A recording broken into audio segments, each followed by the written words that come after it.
the world's most dangerous fantasy football podcast. Chef and the professor. Highly disputed. Highly disputed. Let's have a drink and let's talk through it. Hey. Highly disputed. Highly disputed. Highly disputed. Highly disputed. Fantasy. We going over player props and ADP. Waiver wire, all the things you need. We got the fire. Fire, highly disputed. We in the studio, just pour a drink. We getting loose and now we in sync. It's not unusual to disagree. Highly disputed. We live. What is up, y'all? Highly disputed. Season 2, episode 3. I am Sauce Chef, and I am here with the professor of Dynasty and all things fantasy football, Your boy. Professor J. Your boy. What's going on? I'm good, bro. That was a great first week and Thursday night of football. Yeah, football's back. Football is back. Great time of the year. And 16 teams are 1-0. Half of your fantasy football league is probably 1-0. I think statistically that's how it works.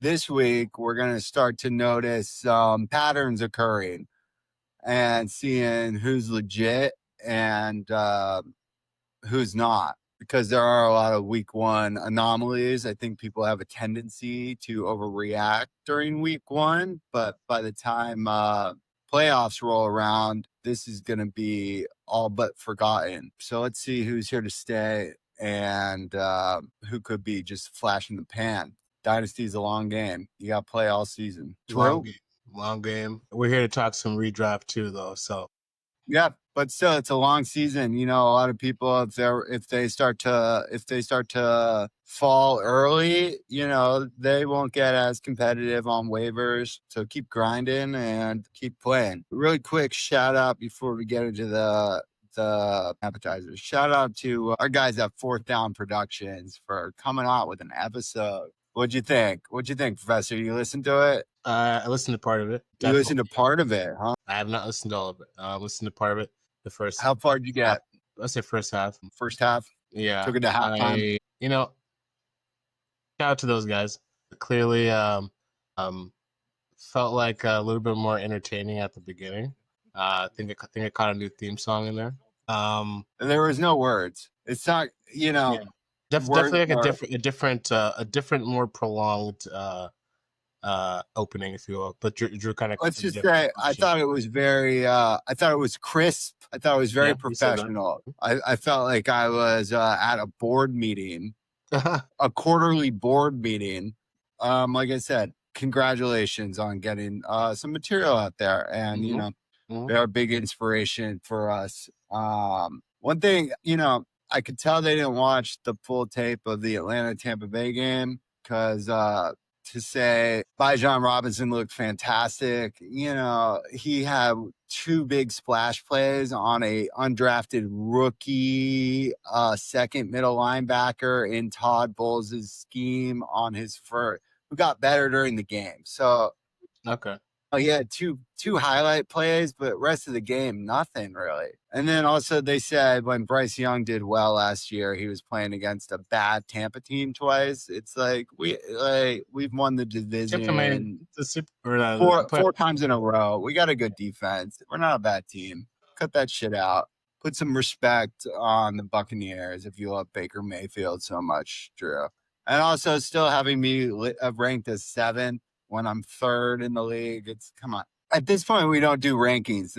The stats speak for themselves. Rankings only exist in your head. And we're 1-0, so. Yeah, we're both 1-0, and we hope all of our viewers and listeners are 1-0. Really quickly, before we get into our week 2 forecast, let's talk about the Thursday night game. Oh, also a quick shout out to your brother, Juice Hopkins, coming on the show. I still got to get that episode out, but it was awesome to talk to him and kind of hear his side of the story. So he's a Texans fan. You're a Giants fan. I asked him how he became a Texans fan. You want to tell me how you became a Giants fan really quick? Yeah, that was just the hometown team. Growing up where we grew up, you got the Giants, the Jets, and the Bills. Those are the 3 teams that were show locally. Right. Right. To Syracuse, New York.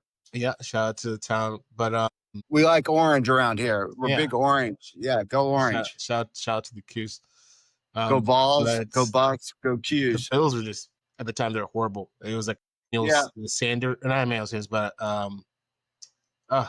EJ Manuel. EJ Manuel is the quarterback for the Bills. EJ Manuel. Yeah. Yeah, bro. Like if it was Josh Allen and I was growing up there, I probably would be a Bills fan, to be honest, right? He probably But that's would. not what it was. That was, when I started to be a fan of football, that was when Eli was beating Tom Brady twice in the Super Bowl. Yep. The Giants' first Super Bowl was the second year I was watching the NFL. And I just shout out to David Tyree for one of the best catches of all time. Incredible. Plaxico Burress. Plaxico Burress.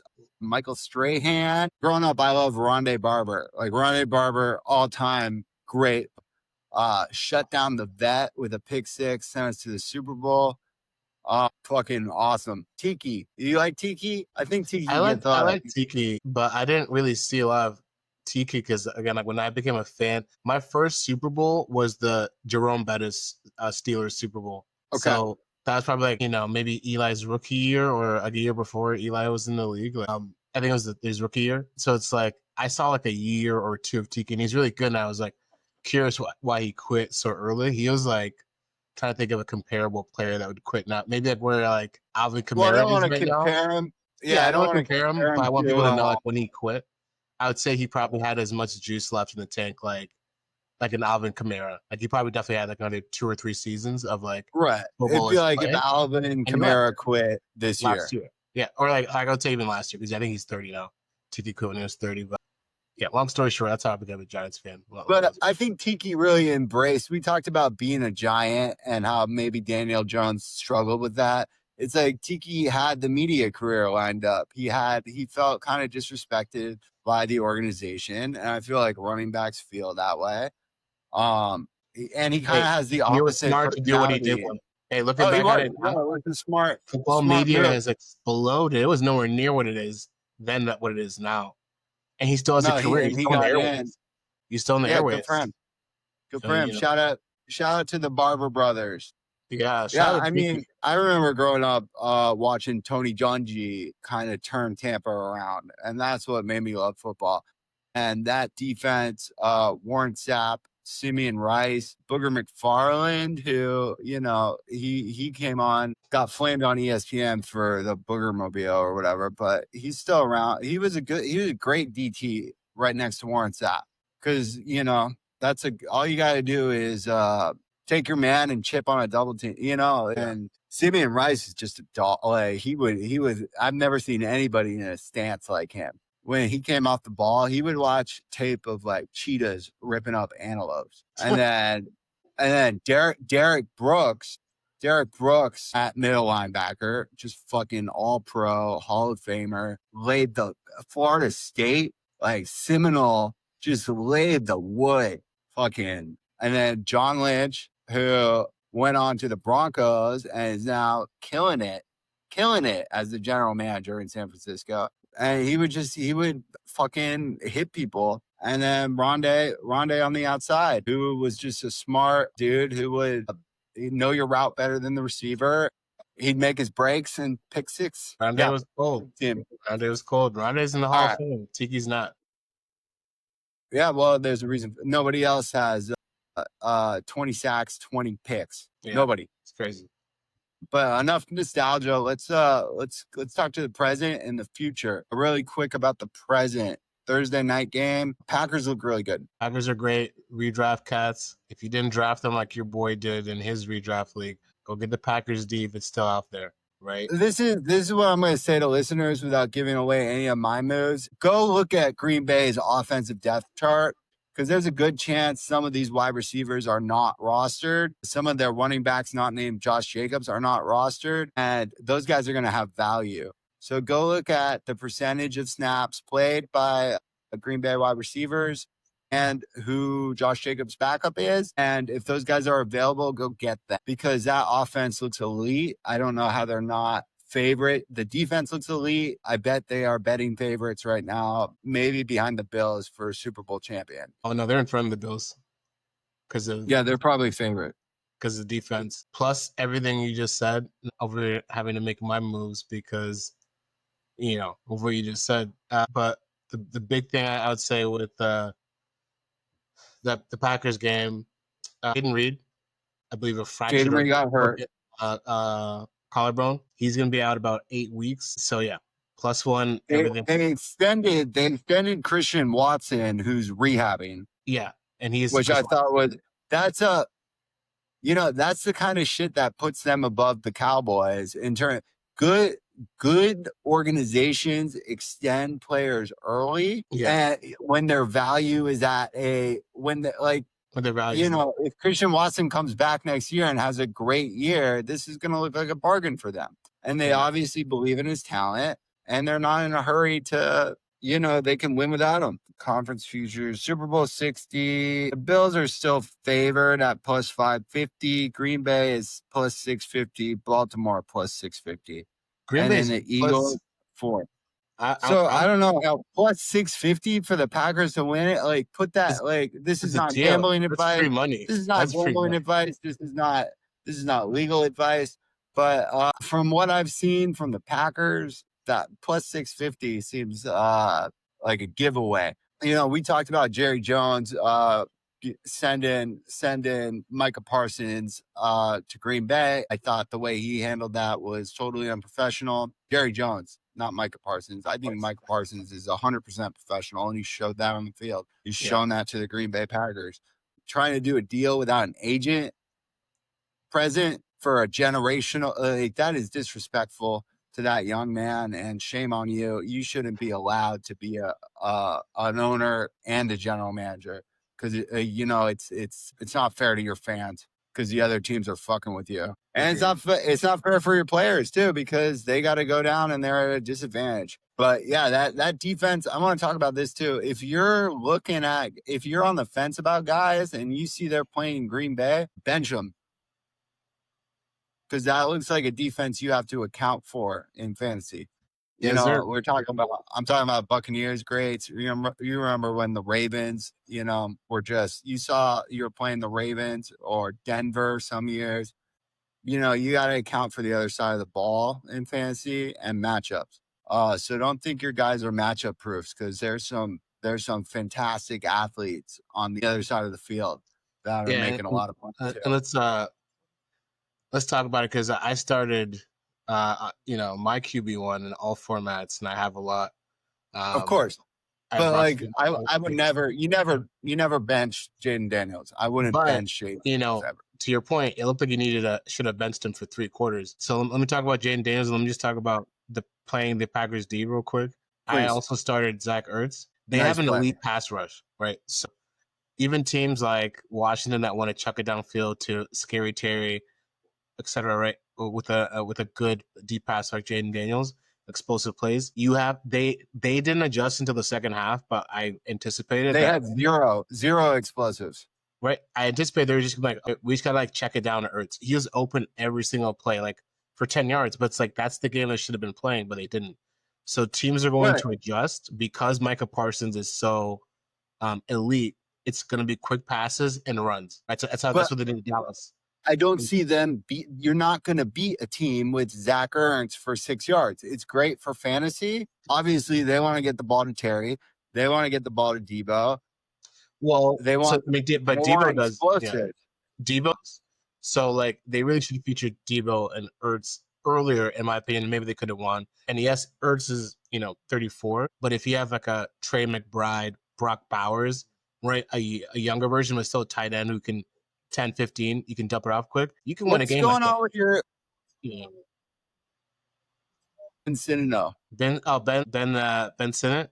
He's waiting in the wings behind a Hall of Famer. I mean, he got a catch last. What did he get? Were they on the field at the same time? I feel like Washington could benefit from going 2 tight end more. 100% agree. 100% agree. Jaden Daniels needs 2 big targets. Maybe Dan Quinn is going to have some questions on offense, but really quickly on Jaden Daniels, this is why he's still elite. Nobody's down on Jaden Daniels. The fact that people are so down on Caleb Williams after losing to the Vikings, you got to put some respect on the Vikings defense too. Yeah. And that team's been right there in the NFC. Yeah. On Jalen Daniels in Washington. So just calm down, Chicago. It's a long year. I think it's the national media more about Caleb, though, less the Chicago fans, Yeah. Also, if that game wasn't in prime time, I think the narrative's different. Yeah. And I also think if JJ didn't play so bad and then turned it around, and he's already known as like a clutch QB, the narrative is about JJ, and rightfully so. He's a winner, but Caleb is still going to be really good. What's interesting about our last podcast is we were watching it in real time. People are like, oh, we were wrong when we said Caleb Williams looked great, but he was looking great coming out of it. They didn't really play in the preseason, and it's week 1 of a 17 game season. Like, calm down. Yeah, I'm actually more brand new system. Did you see that video of Tom Brady talking about developing quarterbacks? I saw it come up. I haven't seen it yet, though. So I'll summarize. Do we rank offensive coordinators the way we rank quarterbacks? Do we rank quarterback coaches the way we rank quarterbacks? Nobody was teaching me about defenses until his QB coach had a heart attack, and he was a great QB coach, but Belichick came into the QB room to kind of replace him and started teaching Tom about knowing the other side of the ball. So if you look at some organizations, there's only 32 guys that are good enough to play quarterback in the NFL. There's even less who are qualified to coach and develop. Caleb's learning a whole new system, but what is he learning about coverages and what nuances in those coverages teams are doing to him? Chicago has 0 track record for developing a quarterback. And I was pretty harsh on Bryce Young, but I think he could have a career trajectory that if the Panthers decide to move on from him, he could sit for a year somewhere and have a Geno Smith arc. Like, I'm not going to sell him for pennies. I just don't have a ton of faith in the organizations these guys are playing for. So hold on, Caleb. I think Caleb's going to have a good week. I think that's a good time to jump right into week 2 of the NFL with the early games. And let's talk about Caleb Williams. 0-1 Chicago, going to 0-1 Detroit. I don't need to look it up. I'm pretty sure Detroit is favored. This is one of my upsets for the week. This is one of my money line upsets for the week. I put money on Chicago. I see Ben Johnson coming in to his old team, coming off a brutal and narrow week 1 loss at home. And I think he's going to send the Lions 0-2, and the national narrative on the Lions is going to shift a little. I agree 100%. You agree?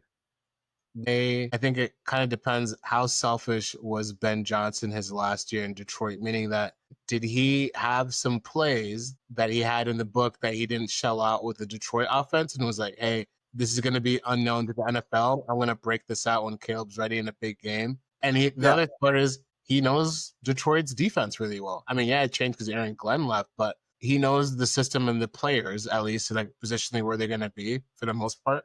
They're strange. The new Lions, I watched a press conference of the new DC for the Lions. He seems like he's dialed in. Dialed in. But, the reason he was so dialed in is he was getting chewed out by the media for how their defense played. And yeah, you're right. Nobody knows Detroit's defense better than Johnson. Yeah, because he went up against him in practice all the time. Oh, yeah.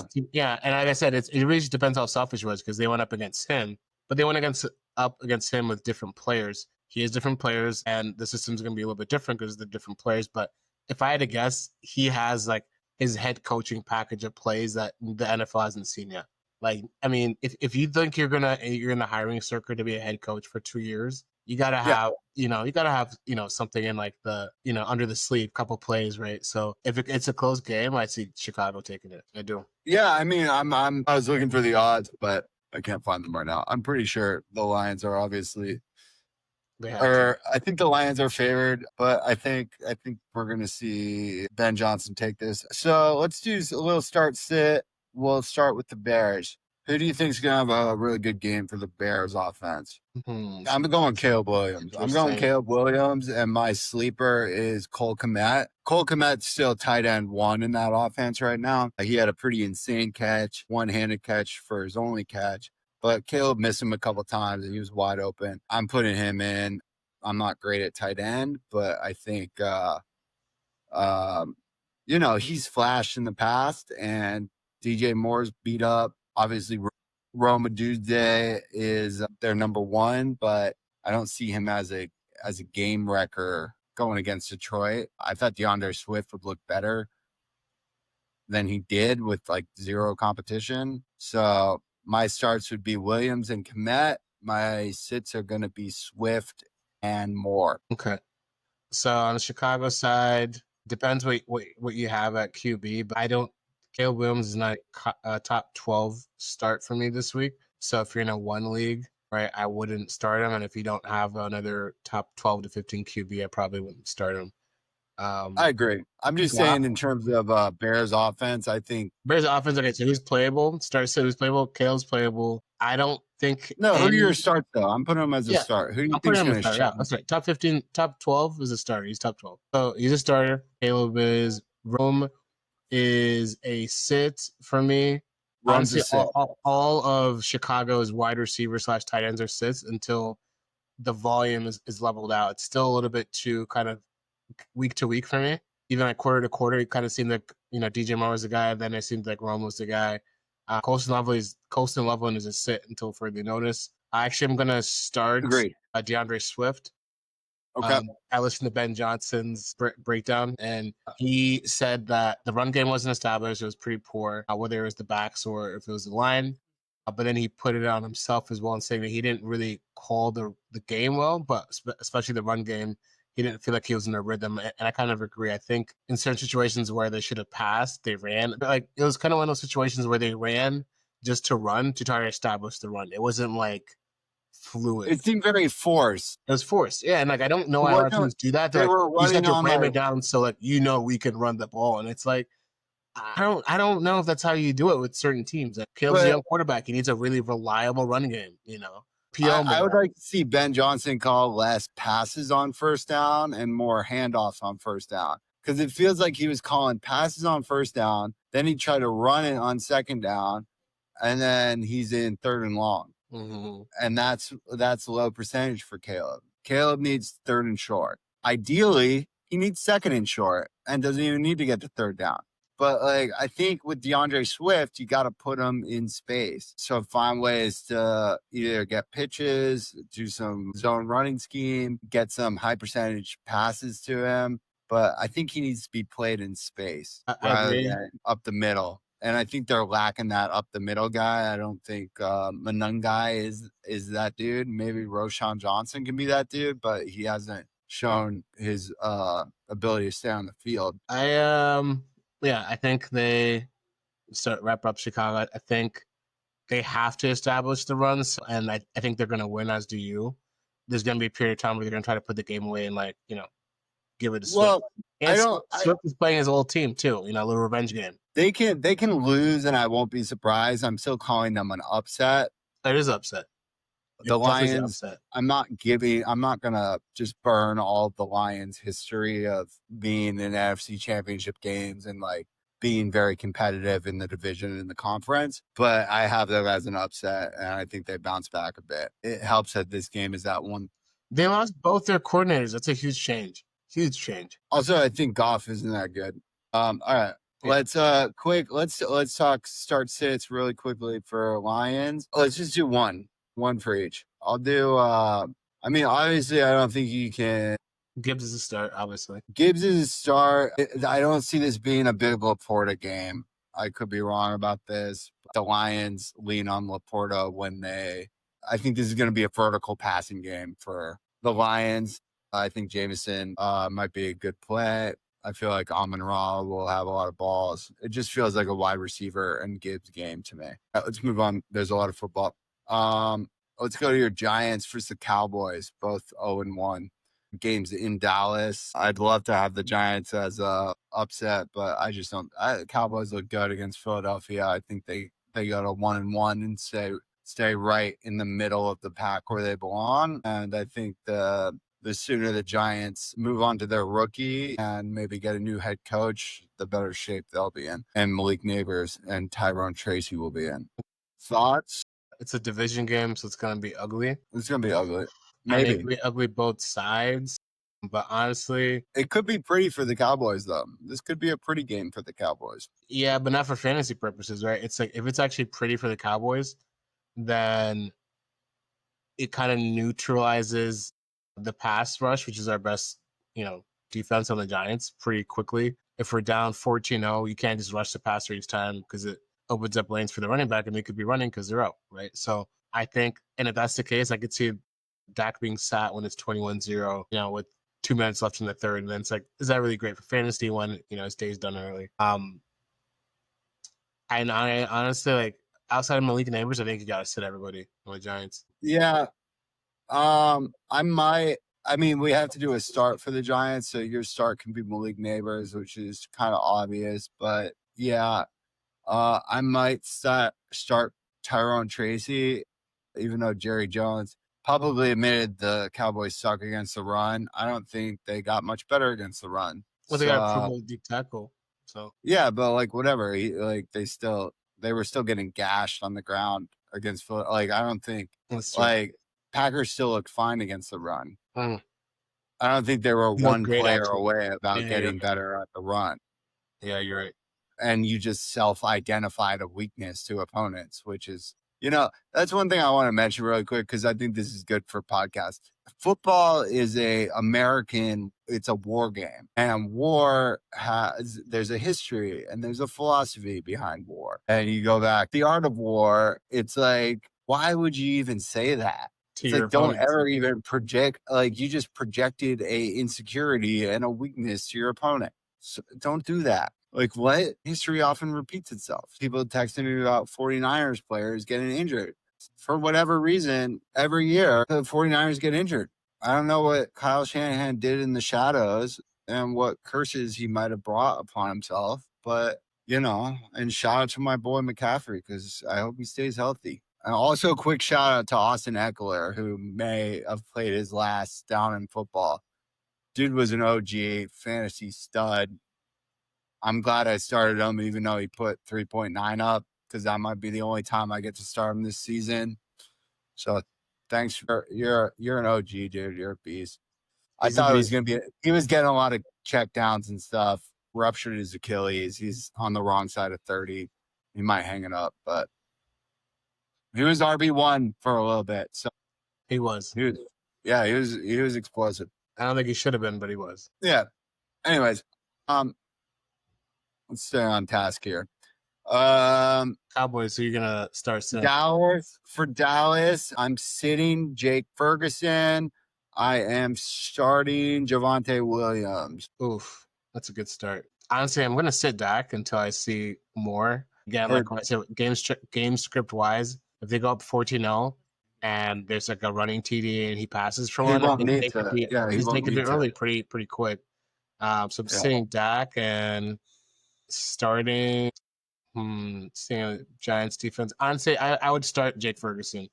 It's kind of like similar to why I started Ertz. The Giants did have really good pass defense, right? Got our rookie, got a ton of great defensive players in the pass rush. So I would probably lean them Dak like jumping on Dexter Lawrence. Yeah, Dexter Lawrence up the middle, right? I could just see him dumping off to Ferguson. Yeah, I mean Dexter Lawrence. He's got the best dance.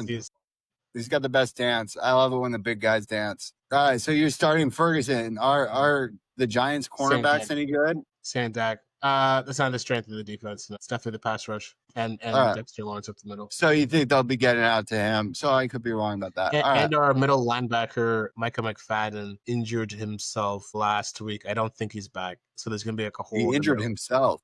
He was injured on making a tackle. Well, at least Travis Kelce didn't run into him. Yeah. All right.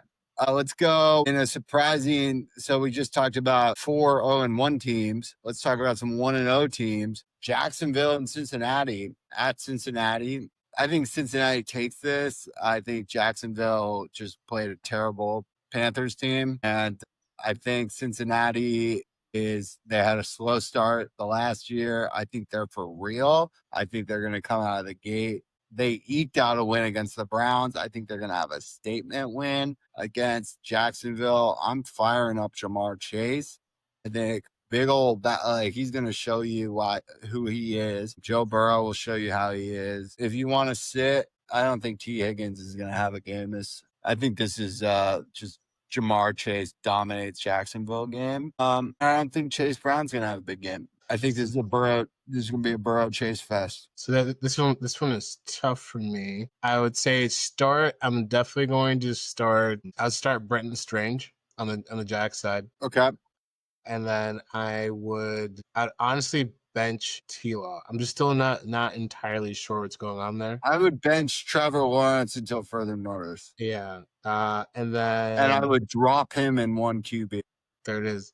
And then on the Bengals side, so this is the interesting thing. I actually wouldn't necessarily. I'm still not ready to start the receivers because I don't know if last week was really good Browns defense. You're not ready to start Jamar Chase? No, and for this reason only. So the Browns held them, right? They have a really good corner D-back, right? The Jags are going to bring Travis Hunter on defense more snaps. To me, that's to cover Chase. So I haven't seen what he looks like on defense yet, really. And Jamar Chase had a bad week last week. And again, right? I'm just saying I don't know what they have planned on defense for him, like what kind of defensive prospect he is compared to receiver. But he's playing more snaps. So what am I saying? If you don't have anybody else at receiver, would I start him? But I don't think he's going to win. I don't think he's top 12 this week. Yeah, I have to. Jamar Chase. You don't think he's top 12 this week? Jamar Chase. I hope I'm improving. What did he score last week? 3 points? Yeah, he did. But like, this is what I'm talking about week one. It's like, how many snaps did Jamar Chase play in the preseason? And he's like 24 years old. Here's the thing, though. The Bengals start off slow, notoriously, right? Just like certain players do. I'm just going to wait till he pops and you put him in and rest is history, right? I'm saying he's popping on Jacksonville. He's going to dunk on the Jaguars. I don't know if he's going to dunk on the Jaguars. Travis Hunter, if they bring Travis Hunter on Jamar Chase, they're fucked. I mean, Travis Hunter might be able to cover Higgins, but come on, it's Jamar Chase, bro. But all right, I like it. That's why we're undisputed, man. Yeah, there you go. Get your guys. Stand up for your guys. I'll take it. For Jacksonville, I'm sitting T-Law until further notice. I'm starting Travis Etienne and Bashul Tutin. And I don't want to give this away, but there is a third running back that they're really high on in Jacksonville. And if you're in a dynasty league, go look up that young man because he caught a lot of balls in college, and they obviously feel confident about him. Otherwise, they wouldn't have shipped Tank Bigsby for almost nothing to Philadelphia. So who do you got winning this game? Bengals. Bengals are going to dunk on them. Definitely not a dunk, but I got the Bengals as well. I don't. I see this as I see talking about best ball. Like I see like 182 touchdowns for Chase in this, but I could be wrong. I think if someone goes off, it's going to be Higgins. I'm telling you, they're going to like shut out Chase. Jacksonville. I don't think Jacksonville is shutting out anybody but Bryce Young, and they already did that. Yeah. All right, let's move on. 2-0-1 teams. Baltimore Ravens after a tough Monday night game against the Bills versus the Cleveland Browns, who had a tough 1-point loss against Cincinnati. Vegas has this as the biggest upset of the week. It's in Baltimore. I'm not betting on the Browns. I mean, I know maybe the Joe Flacco revenge game. Has anybody tossed that narrative around? Yeah. Mm-hmm. But I don't see it. I'd love to, but I Ravens are pissed off. They gave one away. It's like the Ravens are like those teams in college football that, like, if Alabama. Well, this is back when Alabama was good. It's like if they lose one, they're not going to lose. I only see them losing 3 or 4 games this year, and it's not going to be against the Browns at home. No disrespect, the Browns. Who am I starting for the Ravens? Probably everybody except Rashad Bateman. I don't think Bateman will be needed. Zay Flowers was wide out week 1, by the way. Yeah. Derrick Henry is going to eat. I said something last week. I was like, I don't see Derrick Henry having a monster game. But then somebody on the Browns decided to say he was easy to tackle. Yeah, it's like, come on. Like, don't. I'm talking about the art of war and psychology. Number 1, you played for the Cleveland Browns. You shut your mouth. Number 2, don't get that. Like, what are you doing, dude? Like, Derrick Henry's response is he kind of like he's like we'll see on Sunday. I know, I heard it. I saw that, bro. I don't. Those are words I would not. I'm like playing to hear against Derrick Henry too, and now I'm pissed off. I know. It's like, dude, shut your mouth. Now he's gonna like. Why would you give that man any more motivation than he already had, which is an incredible amount? We'll see though. They do need to pass him more. Although Cleveland after week 1 has a pretty good pass defense, right? They held Joe Burrow and Jamar Chase to like 5 catches total. So we'll see. But the Ravens are a running team, so for that reason, I agree with you. I got the Ravens winning, but I am sitting Zay Flowers. You have him to sit this week. Yeah, because the Browns. I mean, they just held. Look what they did, Jamar Chase and T. Higgins. What do you think about? What do you think? Mark Andrews bounces back this week? I think Mark Andrews bounces back in a similar fashion to how Ertz was productive yesterday, in the fact that the Browns have a really good pass rush, right? They probably got maybe the best pass rusher in the NFL, right? Second best. Top 2, okay, right? You got to give it to Micah at this. You got to give it to Micah at this point. Absolute game record. Okay. And then I might put Max Crosby ahead of Myles Garrett at this point, just because of age and explosiveness. No, Myles Garrett. So regardless, their pass defense is great. Lamar might not have as much time to throw, so he's gonna have to go to Mark Andrews. I don't think Isaiah Likely's back. So on the Ravens sit Zay Flowers, start Mark Andrews. And then on the Browns, I'd say start Dylan Sampson. Yeah, that's a good start. Because a lot of checkdowns. I don't see them having a lot of explosives. I'd sit Jerry Jeudy. I'd sit Njoku. I think Harold Fannin. Absolutely. Harold Fannin. I would start Harold Fannin. I want to put some respect on him. So let's go back to the rookie draft really quick. So we're in the 3rd round. I had 2 third-round picks. I traded one of them to Fernie because I thought he was going to take Sanders there. And then you come out of fucking nowhere and you grab the guy that I wanted, which was Terrence Ferguson, who's on the Rams. And I'm like, fuck, that was my dude. That's who I did the most research on.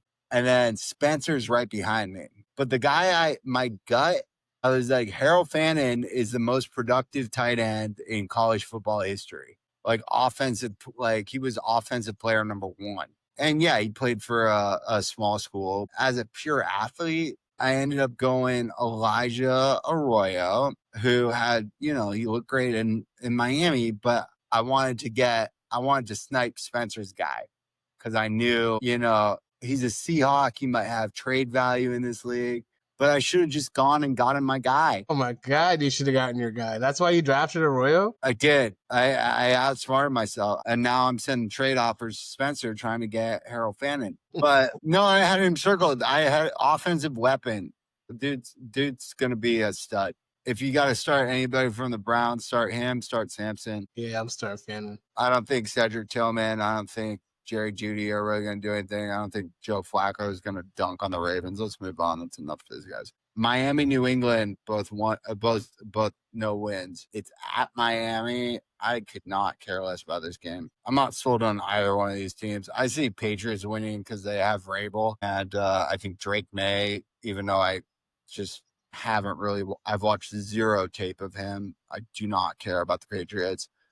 I mean, for your sake, I'd say this is going to be Travion Henderson's arrival. I see him going like 187, maybe 2 touchdowns. They're just going to pound the fucking ball down Miami's throat, and Miami won't be able to fucking do anything. So start Travion Henderson, start Kayshon Boutte, who I drafted, dropped too early. Be patient in Dynasty. Kid was a stud at LSU. Had some injuries. But he was trust your gut on that. There was a reason he started over some of the people he started over at LSU. And that's because he's balling right now. He's balling. And I think Travion Henderson balls out. If I have to start anyone from Miami, it's probably Achane. I think Darren Waller is droppable. I think Miami's garbage. Let's start Zach Wilson. That's who I'd say. At my starts, Patriots, Sam Kayshon Boutte, Travion Henderson. But I'm also going to add Drake May in there. Miami's running defense. Drake May is last year was an elite rusher. You've watched more tape on May than I have, so I'll give you that. Sit on the Patriots, definitely staying on Ramondre Stevenson. He averaged like 2 yards a carry. Detrevion's 5.7. Yeah, he's probably droppable in redraft, huh? I mean, same line, right? He's had like 2 more carries. Like it's Trevion season. That's why I think he's going to break out. On the Miami, I'm sitting Tua. I'm sitting Jalen Waddle, sitting Tyreek, and the only person I'm starting, like you said, is definitely HN. Yeah, that's the only one. All right. Okay. Let's go San Francisco, New Orleans. San Fran 1-0 at New Orleans 0-1. I think the Saints suck. I think San Fran's going to be good. Who are we starting for San Fran? Ricky Pearsall, Christian McCaffrey. Who we sit in? I'd sit Mac Jones and I'd sit Brian Robinson. Yeah, I agree with that. I wouldn't try to chase Kittle's production on either one of the tight ends. Maybe. I think Pearsall has a good game. I would bench Juwan Jennings if anyone. I think he's beat up. For New Orleans, you start Alvin Kamara. I think he's the only one who's going to get. And you start Juwan Jennings. A shout out to Juwan Jennings. I'm really pissed I dropped him as well. He's a good offensive weapon for the Saints. Go ahead, sit Spencer Rattler. Sit Chris Olave. Agree with that. We good on that one? Let's just move on because fuck that one. I want to hear you on we passed, Buffalo. There we go. I was about to say that's what I want to talk Buffalo, about. New York. Nah, dude, you take this one. This might be the highest scoring game of entire week. Start on the Bills, starting Josh Allen. Like my eyes closed, obviously. All right, that's a cop. Give me somebody besides Josh Allen. Who do you think? Keon Coleman looked really good. Do you think he's going to be that guy? Yeah, I mean, Dalton Kincaid had a good game, but Keon had insane volume. It was like double-digit targets. So I'm starting Keon Coleman on the Bills, and I might sit James Cook. Like, Josh Allen is starting to vulture a lot of touchdowns. I think James Cook's touchdown is going to regress. Glad he got paid, but, Josh Allen, I think, had two rushing TDs last game, so I'd sit him. So this is where I spoke earlier about week 1 trends. And in my head right now, I'm thinking about the Steelers Jets game. And I'm not sure if both of these teams are really good or both of these teams are equally bad. And we're going to find out week 2 where the Jets are. If the Jets play them close, I'm willing to agree that the Jets are good. If the Jets get the brakes beat off them, which I think, could be a possibility, then I'm ready to move both of those teams down. I completely disagree because I watched every snap of the Bills or the Jets and the Steelers game. The Steelers have a great defense, right? Especially week 1 when everyone's fresh, right? The difference with the Jets, because I watched every Jets game, but I watched a lot of Jets games last year and the year prior, Zach Wilson. I was just waiting for them to be good. And again, I just kind of grew up watching them. The difference is, I've seen the Nathaniel Hackett offense, with Aaron Rodgers. I saw the Sam Darnold offense. This offense is different. And this is Ben Johnson's right-hand guy that Aaron Glenn picked. So I think that's actually why Detroit's also struggling is they lost their offensive coordinator and they lost their, the guy that was right under the offensive coordinator, right? So it's that's a lot of brain power to leave the room in one season. But if you kind of look at it, they really were playing kind of more bunched up, right? Number one. Number two, it's very evident that Garrett Wilson, the Jets. So they weren't playing spread out with Aaron Rodgers, where there's there's little room on the that's why you'd always see Garrett Wilson catching shit out of bounds last year.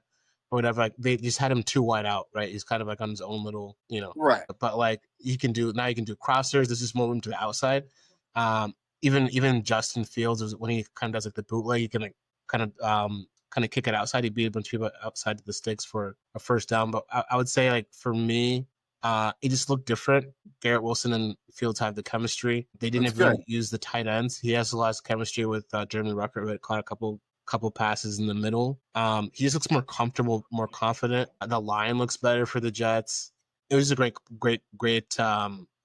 called game. The running game felt like it was opposite of Chicago, it was called in flow. Breece Hall, I love Justin Fields. He looked great. Breece Hall looks his first or second year in the league. Like, dude is back and he's trim. Yeah, Yeah. So like all I'm saying is, I'm not saying you're wrong. I just think like the Jets and Copium, like that's a great. Like we'll see when they're playing. Like the Bills are always in the AFC Championship. The Bills own that division. So schematically, I forgot. And it's at home, so the Jets need to show up. So But I'm schematically, thinking there's a strong possibility that they get their ass kicked.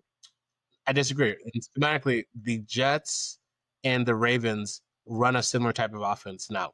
They're both elite running teams because they have an elite rushing quarterback. The Jets are just going to do what the Ravens did. The Bills didn't fix their running defense in 1 week. Like Derrick Henry, mind you, like a 32, 33-year-old man just gave him like a $160 or something ridiculous. Like Right, a 31-year-old man who we said is the best running back. Yeah, but Breece Hall looks like he's top 5. He just ran all over Pittsburgh, who allegedly has a great running defense. He ran for. Well, that's what I'm not sure about. I'm not sure if Pittsburgh has a great defense because they played the Jets. Okay, here's I guess I'll say it like this: Breece Hall, eye test looks like he's back.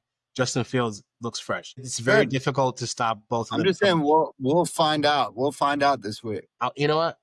What's the line on that one? That's the one you should film. That's my money line. That's your money line? Yeah. You got the Jets beating the Bills. Let me pull it up. The Jets plus 260. Yeah, see, like they know that's not really that much of an upset. Like Vegas is like, yeah, we could see that. I got plus 240 for the Jets. It's plus 550 for Cleveland, which I said was the biggest plus. But the Giants are plus 185 against.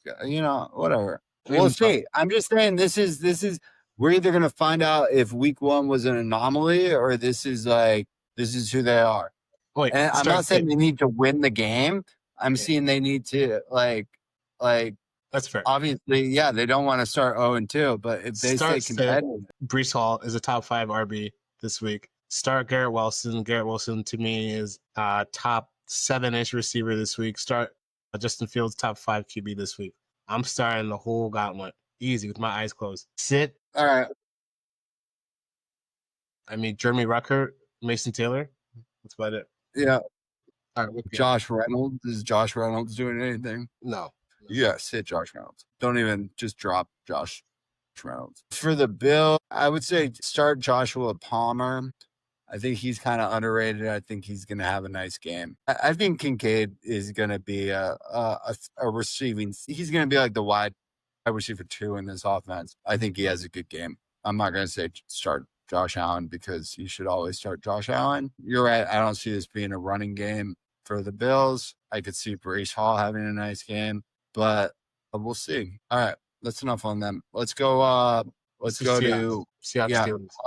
Hawks Steelers in Pittsburgh. Pittsburgh's a 2.5-point favorite. I agree. It's going to be a close game.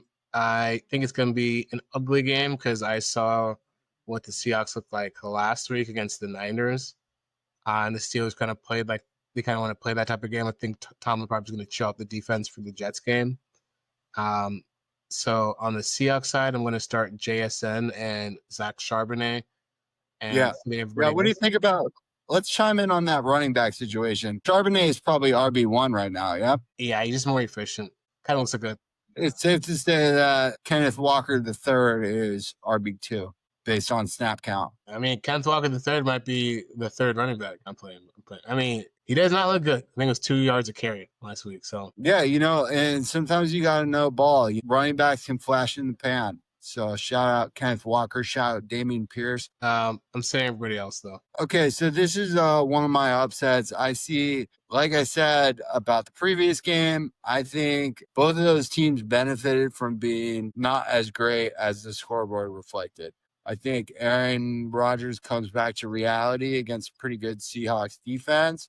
I don't really like the Steelers running game, so I'd probably sit Jalen Warren, Caleb Johnson, Kenneth Gainwell. Don't like any of those guys. I'd sit. I guess I got to start somebody for the Steelers. I'm starting DK Metcalf, having a pretty good game against his old team.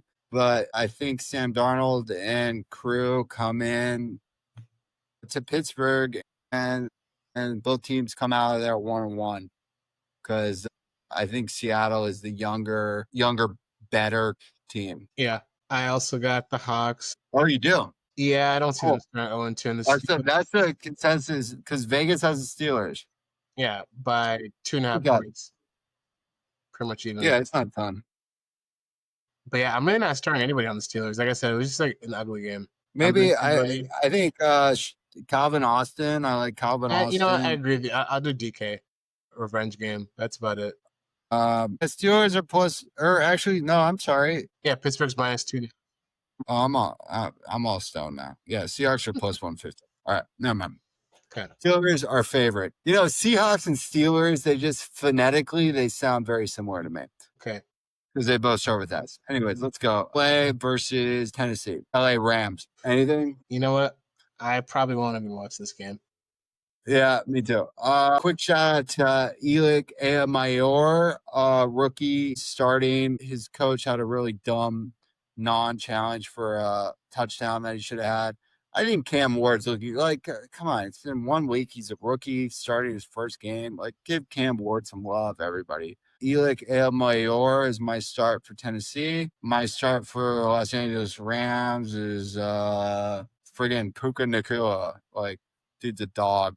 I could see Devontae Adams being good. I'd go ahead bench Calvin Ridley for Tennessee. I think he's washed, and that's probably enough of that game. I see it Rams winning. No way that defense lets Cam Ward get his first win against him. I agree. Also, Tennessee's coach is an idiot. He doesn't even know the fucking rules, and he's playing Sean McVay, who's not an idiot. True. Yeah, Sean McVay is the top coach. Enough said.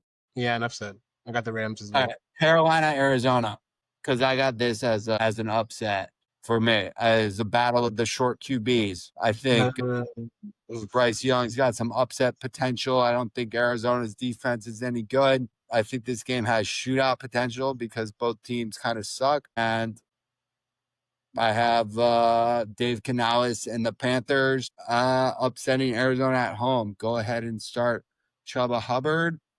And go ahead and fire up Tet. Look great. You can sit Xavier Legette and sit Bryce Young down until further notice, even though they might win.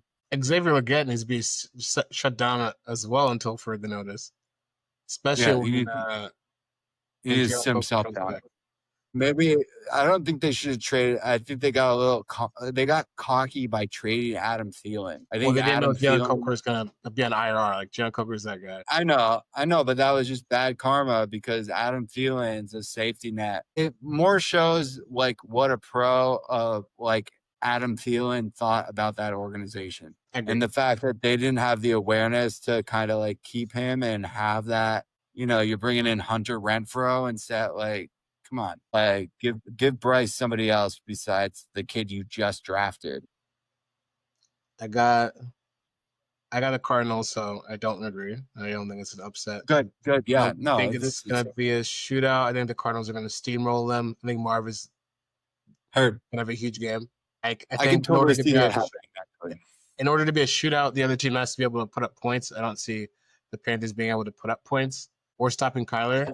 I think Kyler's a great start. Marv is a start. Obviously, McBride is an automatic start. Running backs, I'd sit both of them until further notice. You got to figure out who's the guy in that backfield. It is timeshare. Yeah. I could be completely wrong about this is copium for me for the Panthers, but I could be completely wrong about this. I'm willing to say that. Let's go Denver versus the Colts. That should be interesting. Both teams 1-1. Then this is going to be a test to see if, we're talking about week 1 anomalies. Let's see if Daniel Jones is for real or because he's playing a tough defense or if he just had the benefit of playing Miami. Well, Denver has a great defense and a great coach. I think I'm sitting everybody on the Colts except Jonathan Taylor. And then I have the Broncos winning. And then I don't really like this. I mean, honestly, like a sneaky start. If you need RBs, I would start RJ Harvey. I agree. I think he has more upside than J.K. Dobbins. I think he's earning the coaching staff's trust. I think once he does, Sean Payton will just commit to him. I'm benching every wide receiver on the Broncos that isn't Cortland Sutton. And I'm also benching Bo Nix until I see it. I got to bench Bo Nix too. Especially in one QB. They're just running it a lot this year more. And I think that's going to increase now that they know RJ Harvey needs more touches. So, But I also feel like Sean Payton's team, they like to win like 13-9. You know what I mean? It's like as long as your offense does enough to keep the other team off the field, he's going to try to win it with, low scoring defense, which might fit to Bo Nix's. It's not great for fantasy, though. People thought that Bo Nix was like the next Drew Brees, though. So, like, because Peyton offensive Drew Brees was like putting up points, but Bo Nix is in the second year. But Peyton can beat you either way.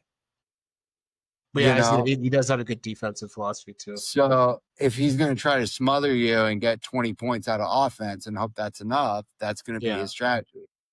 I don't think he's building this team right now to get into a shootout. He's a Parcells disciple too, so he's definitely big on for sure. All right. So now we got Philadelphia coming into Arrowhead. Chiefs are 0-1. Philadelphia is 1-0. It's going to be a big game. I see Chiefs bouncing back. I think Andy Reid is a better coach. Obviously, I think Philadelphia has the better roster, but I think Kansas City in Arrowhead is a very tough matchup, and I see the Chiefs coming back. Highly disputed. Couldn't disagree more. Let's hear it. Andy Reid has not proven he's a better coach lately. Lost to them in the Super Bowl and made a bunch of boneheaded mistakes in the last game against the Packers because he didn't run the ball, right? What did Jerry Jones say when he traded Micah? And I don't agree with it, but he said, you neutralize Micah by running the ball up the middle, right? So Kansas City was running the ball with Isaiah Pacheco, 5 yards of carry pretty well, but they decided to shoot it out instead and lost the game because Justin Herbert was playing out of his mind. If they choose to do that type of game against the Eagles, they're going to lose. And the Eagles have a better line. They're going to run it down their throats, and they're going to have an insane time of possession. I don't care if it's an Arrowhead. Eagles already beat them. And unless Andy Reid adjusts to this, hey, we're going to switch back our offense to like when we had Tyreek and pass it down the field when you have Xavier Worthy hobbled, you have Rishi Rice suspended, you have Travis Kelce looking like he's more worried about his wedding than football, then that's what you're going to get. Is Patrick Mahomes trying to rush for, 60, 70 yards like he's Michael Vick out there? I don't think he'll be able to do that against the Eagles, or he's going to end up with it. I'm disappointed the odds are even because I would take Philadelphia. Heard, it's plus 100 for the Chiefs. So I go ahead.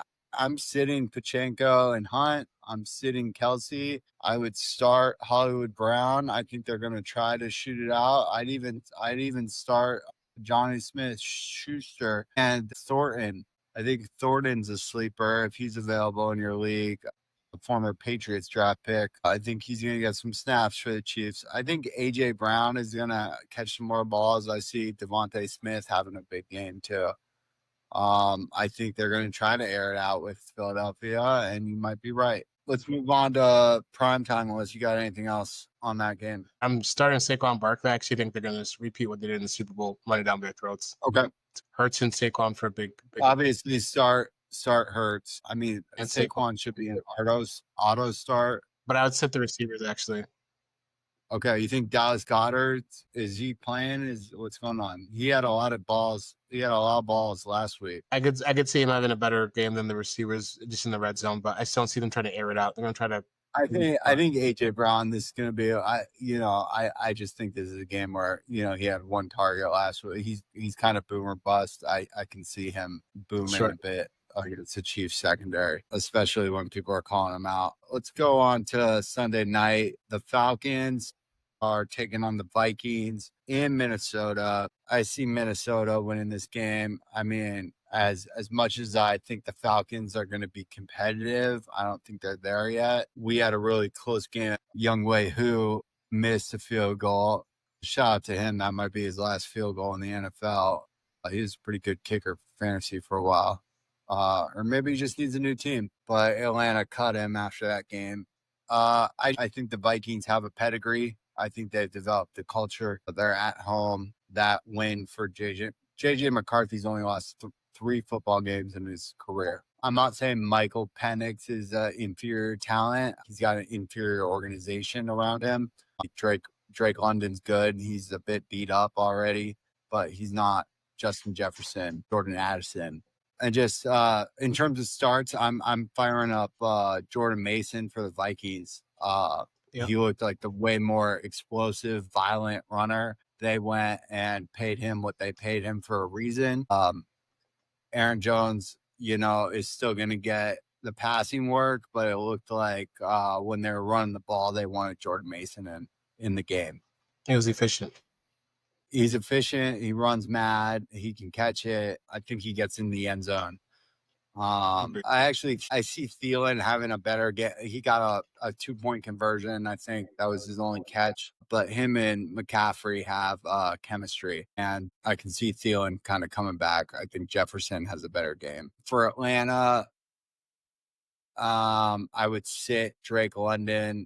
I'd continue to start Kyle Pitts, not continue to start, but I'd consider starting Kyle Pitts. So obviously, you don't sit Bijan, but I don't see him having a huge game against his defense. Yeah, I think I agree. JJ is a winner on everywhere he's gone. Being primetime, this might be one of the more higher scoring games as well. I think kudos to the NFL for not just automatically trying to get, the Eagles Chiefs. I think this is gonna be a great game. Yeah. Yeah. I'm starting. And I think they're showcasing some younger, they're showcasing younger talent, Caleb Williams and McCarthy.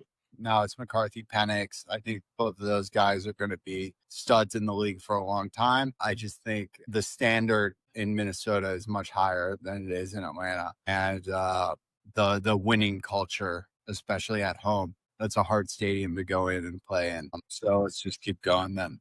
So Monday night, we got 2 Monday night games, which I kind of hate this. And they would do that while the Bucks are playing. 10 p.m. Eastern game. Come on. I get it. But all right. So Tampa Bay, Houston. Tampa Bay is plus 120. I got them going in and getting a W in Houston. I'm not sure what Houston's deal is on offense, but losing Stephon Diggs, losing Tank Dell, losing Joe Mixon. They got some rookies out there. Doesn't really look like they can score touchdowns offensively, and their defense doesn't look to be big enough of a problem to slow the Bucks down. Bucks are getting healthy. Tristan Wirfs, Chris Godwin, both practicing. I don't expect to see them this week, but reinforcements are coming. Bucks in prime time. I see Mike Evans having a game. This is he's hit or miss. Even when he misses, it's still decent because it's Mike Evans, but he has games where he goes off. I see Monday night in his home state playing with Baker's also a Texas boy, right? Yeah. Yeah. Yeah. I see them balling out. I would say 2 touchdowns, $120 for Mike Evans. What about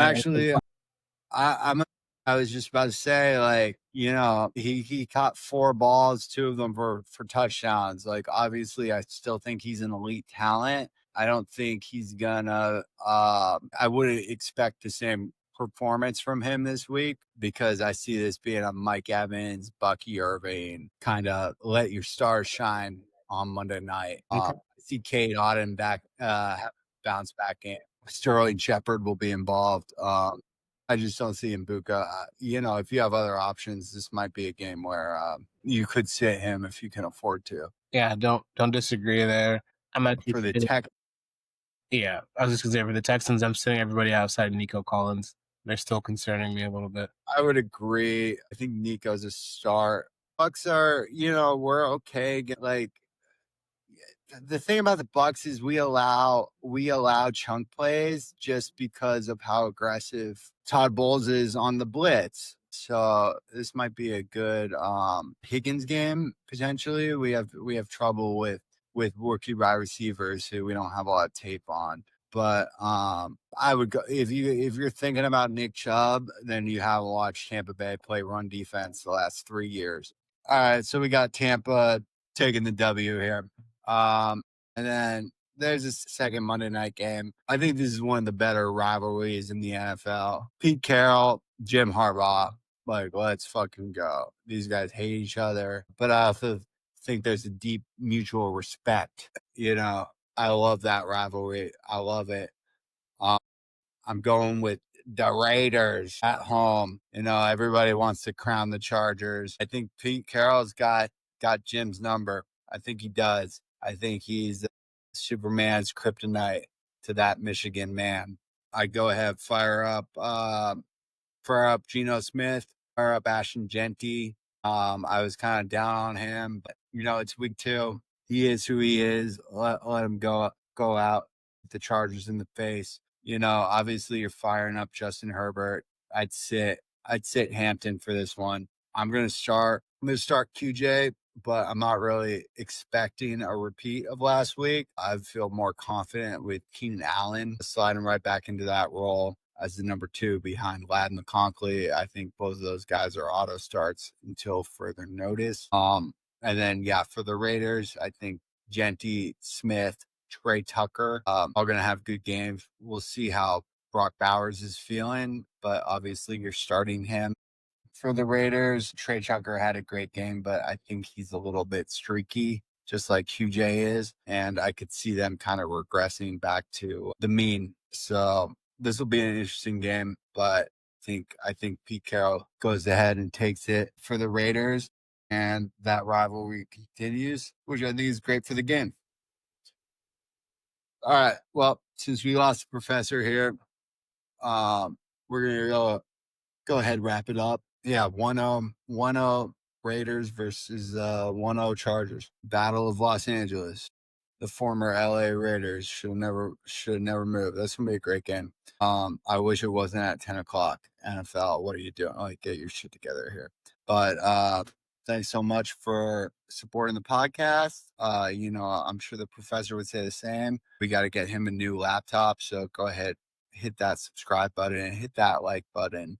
We appreciate y'all listening, and go out there, get your guy, go win your week. All right. And best defense is a good fucking offense. All right, let's go. The world's most dangerous fantasy football. Fantasy, we going over player props and ADP. Waiver wire, all the things you need. We got the fire, highly disputed.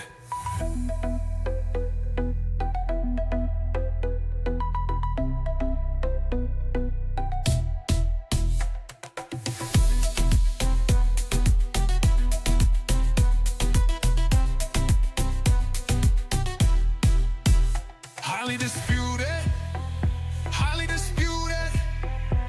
Let's have a drink and let's talk through it. Highly disputed.